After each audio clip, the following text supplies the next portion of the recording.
आज का हमारा टॉपिक है चैलेंजेस टू इंडियन डेमोक्रेसी।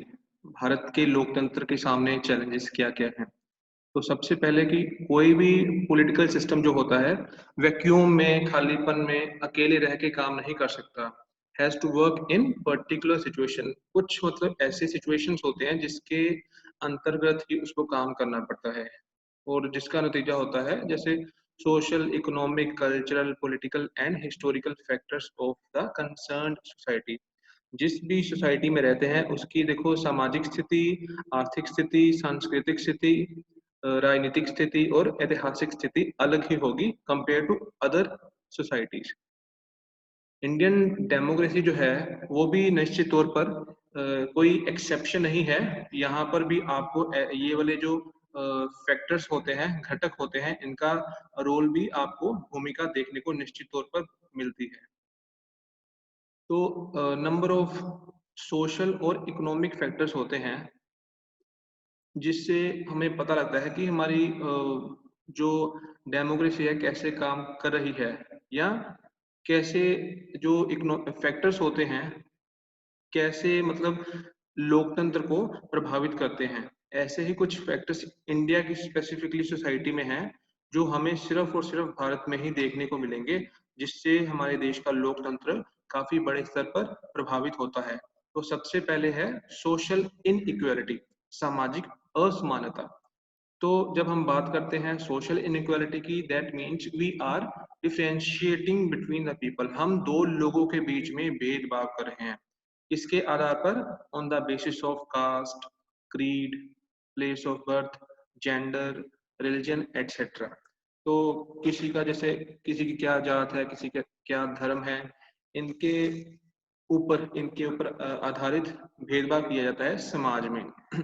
हालांकि जब हम बात करते हैं कॉन्स्टिट्यूशन की, तो कॉन्स्टिट्यूशन में निश्चित तौर पर सामाजिक और राजनीतिक समानता की बात की गई है और इसको लागू करने के लिए सरकार समय-समय पर पूरी कोशिश अपनी तरफ से करती है।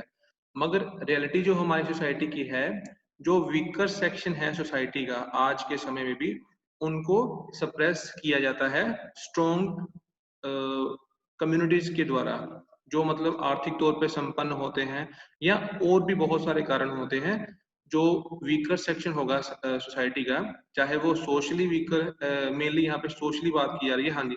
तो सामाजिक तौर पे जो पिछड़ा है व्यक्ति, उसको अक्सर बहुत बुरे एक्सपीरियंस करने पड़ते हैं।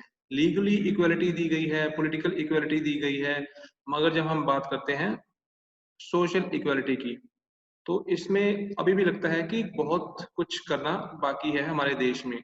कॉन्स्टिट्यूशन ने देखो आर्टिकल राइट टू इक्वालिटी की जब हम बात करते हैं आर्टिकल 14 टू 18 की, तो वहां पर अबोलिशन ऑफ अनटचेबिलिटी की बात की जाती है।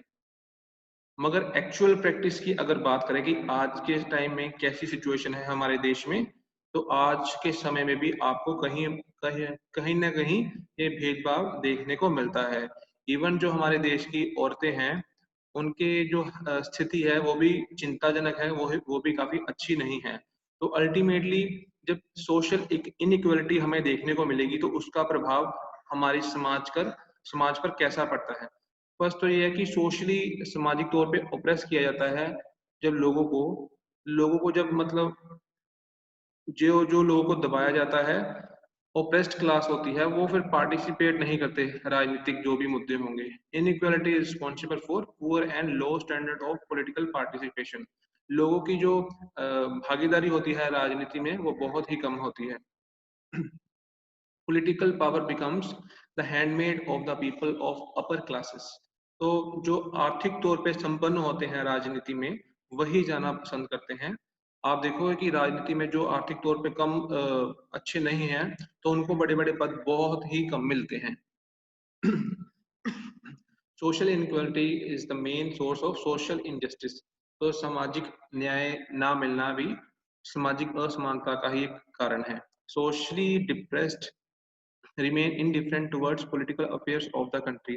तो राजनीति में क्या-क्या गतिविधियां हो रही हैं, वो लोग जो सामाजिक तौर पर इनइक्वल हैं, वो इनसे काफी दूर रहते हैं। सेकंड पॉइंट है इकोनॉमिक इनइक्वालिटी, आर्थिक असमानता।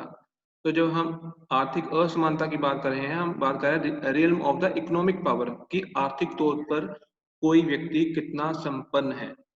तो जब हमने बात की है आर्थिक असमानता की, दैट मीन्स हम बात कर रहे हैं कि एक समाज में बहुत ही फाइनेंशियली स्ट्रॉन्ग पर्सन है, दूसरी तौर पर आर्थिक तौर पर वीक पर्सन है।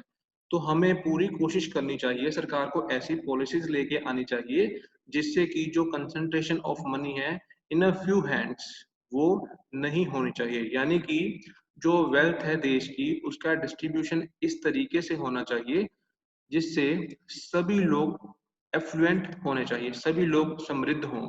बल्कि ये ना हो कि जो नेशनल वेल्थ है वो कुछ ही लोगों के हाथों में सीमित होनी चाहिए। इस तरीके से जो जॉब्स होती हैं उसमें भी जो सैलरी में गैप होता है दो पर्सन के बीच में, एक व्यक्ति तो देखो 15 से 20 हजार लेता है और दूसरी तरफ दूसरा व्यक्ति ले रहा है 3 लाख रुपए, है ना। तो जो इतना बड़ा गैप है इकोनॉमिकली, है ना, उसको खत्म करने के लिए सरकार को पूरी कोशिश अपनी तरफ से करनी चाहिए। जब इकोनॉमिक इनइक्वालिटी खत्म होगी तो ऑब्वियस सी बात है जो एक एक्सप्लोटेशन होता है व्यक्ति का वो भी धीरे धीरे कम होना शुरू हो जाएगा। तो नॉर्मली हमें क्या देखने को आता है कि फ्यू बिजनेसमैन होते हैं virtually controlling the economy of our country. कुछ ही ऐसे व्यक्ति होंगे जो देश में अगर चाहे तो कोई बड़े स्तर का बदलाव भी कर सकते हैं। हालांकि कुछ लोग इनका सही तरीके से इस्तेमाल करते हैं, देश के फेवर में एक्टिविटीज करेंगे अगर किसी के पास वेल्थ बहुत ही बड़े स्तर पर होगी।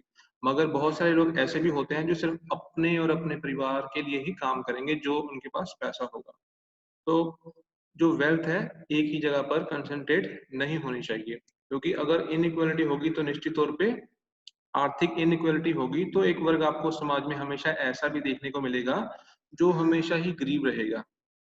तो अगर एक तरफ गरीब है दूसरी तरफ दैट मीन्स एक बहुत ही आर्थिक तौर पे संपन्न वर्ग भी होगा, और वही संपन्न वर्ग जो राजनीतिक शक्तियां होती हैं अपने आसपास ही रखेगा। नेक्स्ट है इलिटरेसी। तो कम पढ़े लिखे जो लोग हैं हमारे देश में उनका जो नंबर है वो भी बहुत ज्यादा है।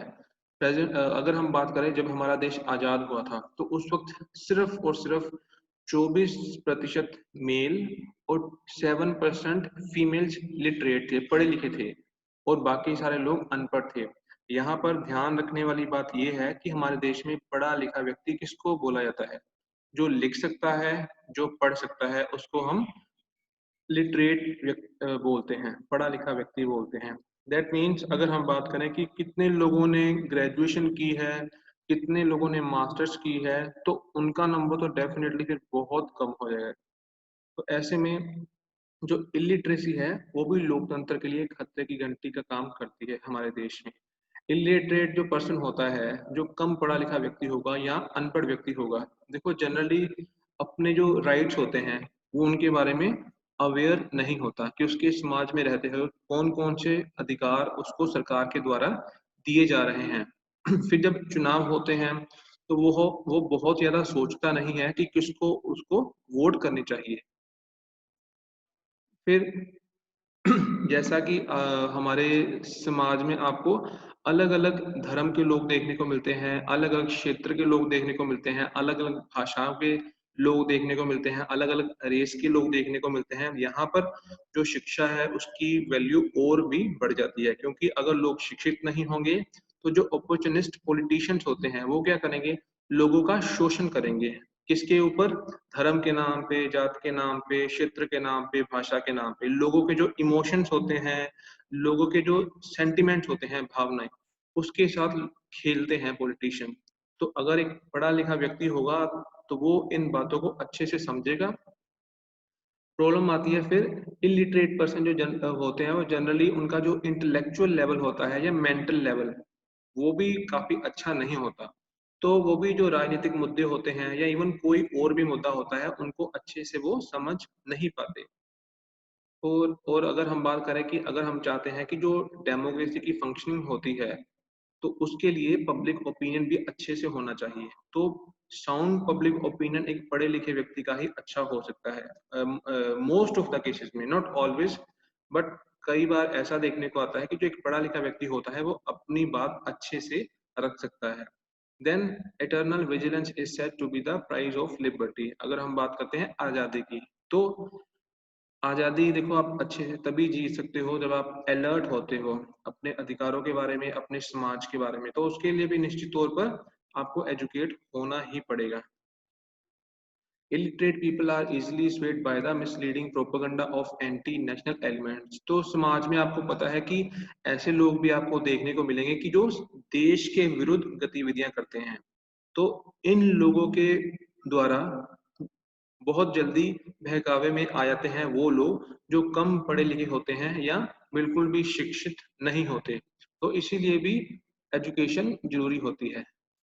कम्युनलिज्म, कम्युनलिज्म मतलब समुदाय, समुदाय से ये शब्द निकला है कम्युनिटी, और उसके बाद कम्युनलिज्म।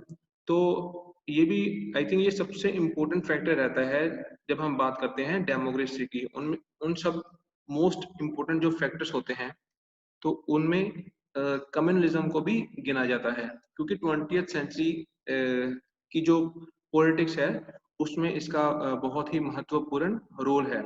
कम्युनलिज्म को हम एक विचारधारा की तरह बयान कर सकते हैं, क्योंकि इसमें मेनली बात की जाती है एक खास धर्म की या खास एक विशेष वर्ग की बात की जाती है, और वो अपने हितों को, अपने इंटरेस्ट को ज्यादा इम्पोर्टेंस देते हैं कंपेयर टू नेशन। उनके लिए देश बाद में हो जाता है, अपने उनके जो हित होते हैं उनको वो ज्यादा इम्पोर्टेंस देना शुरू कर देते हैं। और जब कम्युनलिज्म बढ़ता है, सांप्रदायिकतावाद बढ़ता है, तो उसका नतीजा ये निकल के आता है कि लोग एंटी सोशल और एंटी नेशनल एक्टिविटीज करने में भी गुरेज नहीं करते। तो इसको रोकने के लिए ये जरूरी है कि कम्युनलिज्म को कंट्रोल किया जाए, और अगर लोग एजुकेटेड होंगे तो डेफिनेटली कम्युनलिज्म का प्रकोप बहुत ही कम होगा लोगों के ऊपर। क्योंकि भारत एक ऐसा देश है जिसने, देखो ऐतिहासिक अगर बैकग्राउंड को भी उठा के देखें तो ब्रिटिशर्स ने इंडिया में कौन सी नीति को अपनाया था। They followed the policy of divide and rule. तो इसी को उन्होंने फॉलो किया। जैसे इंडिया का बंगाल था तो उसको दो पार्ट्स में डिवाइड किया, एक जो भारत के पास है प्रेजेंट टाइम में, और बांग्लादेश। और जो मुस्लिम लीग थी, मुसलमानों को उनको एक अलग एक लीग बना दी 1906 में। तो उनका मेनली यही काम था कि धर्म के नाम पे अ, लोगों के ऐसे अलग अलग उनको डिवाइड किया जाए, उनकी कास्ट के नाम पे भी उनको डिवाइड किया जाए, क्योंकि जितना कोई समाज बटा हुआ होगा उनमें जो यूनिटी है वो उतनी ही कम होगी। तो डेफिनेटली जब यूनिटी कम होगी तो फिर लोग अपने हकों की आवाज भी बहुत ही कम उठा सकते हैं। नेक्स्ट पॉइंट है कास्टिज्म। कास्टिज्म का फैक्टर भी आपको देखने को मिलेगा हमारी सोसाइटी में। ये शुरू से ही मतलब डोमिनेट करता है। हमारी एक ऐसी सोसाइटी है जहाँ पर हमारा समाज कास्ट के बीच में जकड़ा हुआ है। तो अक्सर अगर हम बात करें हिंदू सोसाइटी की, तो यहाँ पे वर्ण सिस्टम चलता है। पुराने टाइम में जब हम पढ़ते हैं तो ब्राह्मण, क्षत्रिय, वैश्य और शूद्रा की बात की जाती है। तो इसमें जो ब्राह्मण होते हैं उनको पूजा पाठ का काम दिया जाता है, जो क्षत्रिय होते हैं वो देश को बचाने का काम करते हैं, जो एक्सटर्नल थ्रेट होता है देश को, बाहरी शक्तियों से बचाने का काम करते हैं। और वैश्य जो होते हैं वो ट्रेड का काम करते हैं, व्यापार का काम करते हैं। और जो शूद्र होते हैं जो ये मैनुअल वर्क करते हैं जिसमें फिजिकल लेबर की जरूरत पड़ती है। तो इस तरीके से चार वर्ण बटे हुए थे अगर देखें हिंदू सोसाइटी में। मगर समय के साथ साथ क्या हुआ कि ये जो चार वर्ण है इसमें कॉम्प्लेक्सिटी आती गई। लोगों ने अपने मतलब आगे भी बहुत ज्यादा अब डिविजन्स आपको देखने को मिलती है। अगर आप ब्राह्मण ही देख लो तो इसमें भी आपको मतलब 16 तरह के ब्राह्मण देखने को मिलेंगे। क्षत्रिय है तो न जाने कितने तरह के क्षत्रिय हैं, वैश्य है तो वो भी पता नहीं, शायद कई तरह के वैश्य है। जो अगर शूद्रा की बात करो तो वो भी आगे पता नहीं कितने सारी, हर एक कम्युनिटी आगे बढ़ चुकी है। तो यानी कि अब कॉम्प्लेक्सिटी और भी बढ़ चुकी है, लोगों ने इनफैक्ट खुद ही बढ़ाई है। तो उसका नतीजा ये निकल के आता है कि लोग खुद में ही उलझ जाते हैं आपस में ही। मतलब एक कास्टिज्म का जो फैक्टर है वो आज के टाइम में निश्चित तौर पे बहुत ज्यादा डोमिनेट करता है। हालांकि देखो कॉन्स्टिट्यूशन में ये क्लियर मेंशन है कि मतलब भेदभाव किसी भी तरह का नहीं किया जा सकता। मतलब कास्ट के नाम पे बिल्कुल भी भेदभाव नहीं किया जा सकता। मगर फिर भी आज के टाइम में इवन जो सॉन्ग्स वगैरह भी होते हैं, कुछ वहाँ पे देखो कुछ कम्युनिटी के लोग अपनी कास्ट के नाम पे मतलब कास्ट का नाम बहुत लेते हैं। तो मतलब वो जब अपनी कास्ट का नाम लेंगे दैट मीन्स वो अपनी कास्ट को सुपीरियर बताने की कोशिश करते हैं। तो यही सबसे बड़ी हमारे मतलब लोगों की भूल होती है, जब हम अपनी कास्ट को सुपीरियर बता रहे हैं और दूसरों को एक मतलब इन्फीरियर वाला कॉम्प्लेक्शन देने की कोशिश करते हैं। तो देखो आज के टाइम में न जाने कितनी कास्ट है, जाट, आहिर, राजपूत, ब्राह्मण, रेड्डी, गुज्जर, कंबोज और न जाने कितनी सारी कास्ट है। तो जब तक ये कास्टिज्म सिस्टम रहेगा तब तक इक्वलिटी देश में लानी हमेशा ही चैलेंजिंग वाला एक टास्क रहेगा देश के लिए। और डेमोक्रेसी भी सक्सेसफुल तभी होगी जब ये कास्टिज्म वाला फैक्टर, जातिवाद वाला फैक्टर कम होगा। नेक्स्ट है रीजनलिज्म, क्षेत्रवाद। तो जो क्षेत्रवाद शब्द है ये क्षेत्र से निकला है। रीजनलिज्म शब्द रीजन से निकला है। तो region is a homogeneous area with physical and cultural characteristics distinct from those of other areas। जब हम क्षेत्रवाद की बात करते हैं तो हमारा जो प्यार होता है खास क्षेत्र से होता है, उसके बारे में हम यहाँ पे बात करते हैं। Communalism means the love of the community in preference to the nation. ये छोड़ो। दिस फीलिंग में arise due to continuous neglect of the area of region by the ruling authority. तो जो क्षेत्रवाद की जो भावना होती है लोगों में कई बार तब देखने को मिलती है जब उनके क्षेत्र को सरकार के द्वारा निग्लेक्ट किया जाता है, यानी कि वहां पे अच्छे से विकास नहीं किया जाता और वहां के लोग अपनी सरकार की एक्टिविटी से खुश नहीं होते। तो वो फिर अपने लोकल लेवल पे ही काम करना शुरू कर देते हैं और खुद कई बार सरकार से भी अच्छा काम अपने लिए करते हैं। तो जो लोकल लेवल पे पॉलिटिकल पार्टीज बनती है उनका बनने का एक मेन कारण ये भी है कि रीजनलिज्म के फेवर में वो हमेशा बात करते हैं। हमारे पास कुछ ऐसी एग्जांपल्स भी हैं जहां पर रीजनलिज्म के नाम पर कुछ पॉलिटिकल पार्टीज बनी हुई हैं, जैसे डीएमके, द्रविड़ा मुनेत्र कझागम तमिलनाडु की पार्टी है। फिर नैम तमिलनाडु नैम जो तमिल थे, इन्होंने सक्सेशन की डिमांड की, यानी कि अलग यानी प्रांत बनाना, एक स्टेट बनानी, स्टेट इन द सेंस कि भारत से अलग होने की इन्होंने बात की थी। तो देखो फॉर्मेशन ऑफ इंडिपेंडेंट सोवरेन, अपने आप को चाहते हैं कि हम भारत से अलग हो जाएं। ऐसी कई बार ये रीजनलिज्म वाला कंसेप्ट चला जाता है। जैसे मान लो कश्मीर में कुछ ऐसी कुछ लोग बोलते थे कि वो उसको भारत से अलग होना चाहते हैं। तो उनमें भी रीजनलिज्म की भावना ज्यादा है क्षेत्रवाद की, यानी कि जिस एरिया में रहते हैं उस एरिया से ज्यादा प्यार करते हैं और जिस देश में रहते हैं उससे उनका प्यार कम होता है। देन है अलगाववाद। अलगाववाद यानी कि सेपरेटिज्म। तो it means extreme form of regionalism. जब आपका जो क्षेत्रवाद है उसका जो आपका प्यार है अपने क्षेत्र के लिए बहुत ही ज्यादा बढ़ जाता है।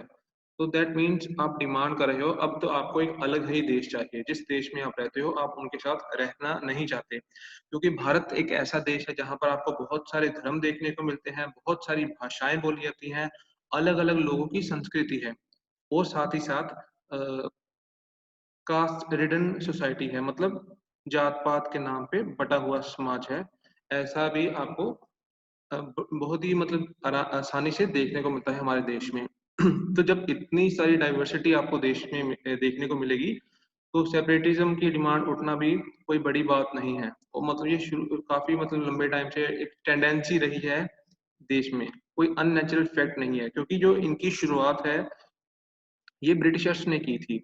वो आए थे, उन्होंने बोला डिवाइड एंड रूल की पॉलिसी को अपनाओ और भारत को बांटो। और ये जो फीलिंग है इनकी जो पॉलिसी की वो आज भी देखने को देश में मिलती है। इनिशियली ईयर ऑफ इंडिपेंडेंस हम demand for succession from the Indian union but the tactful handling the government made those sections of India, Indian society gave up their demand for separatism। जब देश आजाद हुआ था तो बहुत सारे वर्ग ऐसे थे, बहुत सारे स्टेट में से ऐसे लोग भी थे जो चाहते थे कि वो भारत के साथ नहीं रहेंगे। मगर उस वक्त सरदार वल्लभ भाई पटेल ने बहुत ही अच्छा काम किया और जिन जिन की भी डिमांड थी कि वो देश के साथ नहीं आएंगे, वो एक अलग देश चाहते हैं, तो उनको भारत के साथ उन्होंने जोड़ा। जब उन्होंने भारत को जोड़ा तब उनको लौह पुरुष का एक मतलब तगमा दिया गया। अब उनको देखो आयरन मैन बोला जाता है, सरदार वल्लभ भाई पटेल को। उसका कारण ये था कि जो भी स्टेट जो भारत के साथ नहीं आना चाहते थे, उनको उन्होंने देश के साथ जोड़ दिया। इसीलिए उनको आयरन मैन ऑफ इंडिया भी बोला जाता है। अब देखो, जब अगर अलगाववाद की भावना होगी देश में, तो क्या इसका नतीजा निकल के आएगा? राइज टू वॉयलेंस, हिंसा बढ़ेगी देश में। स्टेट इज आर्म्ड, क्योंकि जो देश होता है, सरकार होती है, उनके पास फोर्स होती है। तो वो फोर्स है, वो डेफिनेटली ऐसे लोगों को फिर रूथलेसली सप्रेस करेगी, उनकी आवाज को दबाएगी। तो उनको निश्चित तौर पर सहारा लेना पड़ेगा अपनी फोर्स का। Then cause of national unity and national integrity, देश की एकता और अखंडता के लिए हमेशा एक खतरा बना रहता है। जो हम सामाजिक तौर पर चाहते हैं कि शांतिमय वातावरण बना रहे, वो भी नहीं बन पाता। और साथ ही साथ जो एक एटमोसफियर होता है, वो टेरर की तरफ जाता है, आतंकवाद की तरफ देश जाता है। तो अल्टीमेटली फिर क्या होगा कि अगर जहाँ पर अलगाववाद की भावना होगी लोगों के बीच में, वहाँ पर जो दुश्मन देश हैं, वो इसका फ़ायदा उठाने के लिए हमेशा तत्पर रहेंगे, हमेशा तैयार रहेंगे। इसकी एग्ज़ाम्पल है, जैसे कश्मीर में सेपरेटिज़्म की डिमांड उठती है अलगाववाद की, तो उसका फ़ायदा कौन लेता है? पाकिस्तान। वो हमेशा देखो भारत के कश्मीर वाले एरिया में जो बाउंड्री लगती है, इंटरनेशनल बाउंड्री, वहां पर अपने टेररिस्ट हमेशा भेजता रहता है। तो उससे क्या है कि भारत में हमेशा अशांति बनी रहती है। Next point is political violence, राजनीतिक हिंसा। Violence is becoming a dominant aspect of political life of our country. तो हमारे देश में जो हिंसा है, इसका मार्ग अपनाने वाले जो लोग हैं, उनकी तादाद भी दिन प्रतिदिन बढ़ती जा रही है। Phenomenon of violence has been with us for long. तो देखो, ये जो हिंसा होती है, ये जो घटक है, हमारे साथ काफी लंबे टाइम से है। जब हम बात करते हैं हिंसा की, दैट मीन्स हम फिजिकल फोर्स की बात कर रहे हैं। जैसे हथियार उठा लेना, किसी के ऊपर बॉम्ब का इस्तेमाल करना, लड़ाई झगड़ा शुरू करना। तो ये सारा कुछ फिजिकल, ये वॉयलेंस में आ जाता है ये सारा कुछ। तो इसमें निश्चित तौर पे जो एक व्यक्ति है, उसको हार्म किया जाता है, उसको नुकसान पहुंचाया जाता है। किसी व्यक्ति की जो प्रॉपर्टी होती है, उसको नुकसान पहुंचाया जाता है, लूटा जाता है लोगों को। कई बार बॉम्ब ब्लास्ट भी किया जाता है। तो ये सारी एक्टिविटीज वॉयलेंस के अंडर आ जाती हैं। अब बात करेंगे फॉर्म्स ऑफ वॉयलेंस की, कितने प्रकार का वॉयलेंस हो सकता है, कितने तरह की हिंसा हो सकती है। Caste war and caste promoted war. कई बार क्या होता है कि दो दो अलग अलग कास्ट के लोग, अलग अलग जातियों के लोग आपस में भिड़ पड़ते हैं। देन इंटर कम्युनल वायलेंस, यानी कि दो वर्गों के लोग, कम्युनल मतलब कम्युनिटी से जुड़ा हुआ ये शब्द होता है। तो अलग अलग दो कम्युनिटी के लोग आपस में लड़ना शुरू कर देते हैं। वायलेंस बाय टेररिस्ट ऑर्गेनाइजेशन, तो कई बार आपको वायलेंस जो आतंकवादी संगठन हैं उनके द्वारा देखने को मिलता है। पॉलिटिकल वायलेंस, राजनीतिक वायलेंस भी आपको देखने को मिलता है। एजिटेशनल वायलेंस, एजिटेशनल मतलब जैसे आप अपनी कोई डिमांड सरकार से पूरी करने के लिए आप एजिटेशन करते हो, धरने लगाते हो, तो कई बार उसमें कुछ लोग वॉयलेंस का सहारा लेना भी शुरू कर देंगे, लड़ाई झगड़ा शुरू कर देंगे। मान लो दूसरे लोगों को खराब करना शुरू कर देंगे, रास्ते रोक देंगे, ऐसा करना शुरू करते हैं। तो उससे क्या होगा कि माहौल खराब हो सकता है। इंडिविजुअल वॉयलेंस, एक व्यक्ति के द्वारा कई बार वॉयलेंस किया जाता है। इलेक्टोरल वॉयलेंस, जब चुनाव होते हैं तो उस दौरान भी हिंसा का सहारा राजनेताओं के द्वारा लिया जाता है। और इसके अलावा भी बहुत सारी फॉर्म्स होती हैं वॉयलेंस की। और लोग क्या करते हैं कि अपने जो मोटिव्स होते हैं उनको पूरा करने के लिए वॉयलेंस का सहारा लेते हैं। Because of the increasing role of violence in the political life of our country, it is generally felt that politics of our country is being criminalised. तो क्योंकि आज के समय में जो राजनेता है, वो वॉयलेंस का सहारा लेते हुए भी आपको देखने को मिलेंगे। तो इससे ऐसे लगता है कि हमारे देश में जो क्रिमिनल्स हैं, पॉलिटिक्स में जो क्रिमिनल्स हैं, उनकी तादाद भी धीरे धीरे बढ़ रही है। तो ये थे आपके टोटल 8 पॉइंट जो बात करते हैं चैलेंजेस टू इंडियन डेमोक्रेसी, देश की जो लोकतंत्र है उसके लिए कौन कौन से हमें challenges फेस करने पड़ते हैं। So this is the end of the lecture.